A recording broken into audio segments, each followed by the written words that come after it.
अस्सलाम वालेकुम दोस्तों, मेरा नाम है अदनान और मैं इस वक्त मौजूद हूँ प्राइमेक्स कंपनी के वेयर हाउस में। आप यहाँ पर मेरे पीछे देख सकते हैं इस वक्त जो इन्वर्टर्स के कंटेनर्स यहाँ पर हमारे पास आए थे, जो कि सुबह के टाइम आपको दिखाए थे वीडियोस के अंदर हमने, तो वो अनलोड हो चुके हैं। अभी रात के तकरीबन जो है वो कोई 10 साढ़े 10 बज चुके हैं और अभी आप देख सकते हैं कि ये वाली जो प्राइमेक्स में वीनस सीरीज है उसका यहाँ पर स्टॉक जो है जुड़ा हुआ है। इसी तरह इस साइड में आप देख सकते हैं कि ये गैलेक्सी सीरीज का सारा स्टॉक जो है वो जुड़ा हुआ है। इसके अलावा हम आपको आगे लेके चलते हैं और दिखाते हैं यहाँ पर वेयर हाउस में जो इस वक्त कुछ इन्वर्टर का स्टॉक जो है वो यहाँ पर कंटेनर के अंदर से अनलोड हो भी रहा है।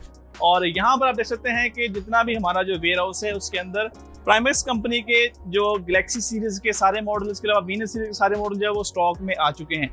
तो अगर आप दोस्त जो है प्राइमेक्स का कोई भी इन्वर्टर आप परचेज करना चाहते हैं, या अगर आप होलसेल के ऊपर आप क्वांटिटी के ऊपर इन्वर्टर परचेज करना चाहते हैं, आप प्राइमेक्स की डीलरशिप देना चाहते हैं, तो आप अभी दिए गए नंबर्स के ऊपर रब्ता कर सकते हैं। इसके अलावा आप लाहौर में हमारे जो आउटलेट है, कंपनी की जो ऑफिशियल जो फ्लैगशिप स्टोर है, वहां पर आप विजिट कर सकते हैं। तो मिलते हैं आपसे नेक्स्ट वीडियो में, जिसके अंदर आपको हम इन्वर्टर के बारे में बताएंगे, इस वक्त स्टॉक में जो इन्वर्टर है क्या स्पेसिफिकेशन है। अपने मेजबान अदनान शीख ने इजाजत, अल्लाह हाफिज।